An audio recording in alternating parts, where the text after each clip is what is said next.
These nephews of mine can drive my stuff crazy. Now for a good bucket of lemonade. Just have to hook up my hammock.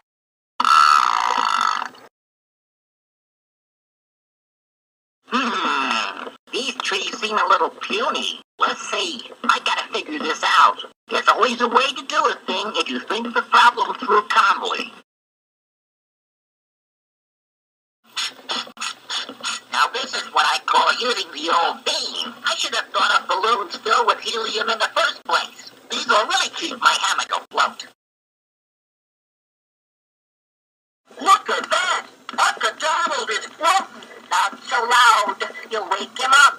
Let's tie on some more balloons. He'll really go high.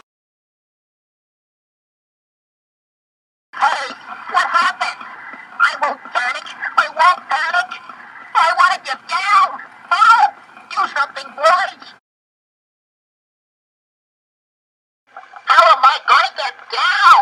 Uncle Donald, you always say there's a way to do something if you think it through. We'll puncture some of the balloons.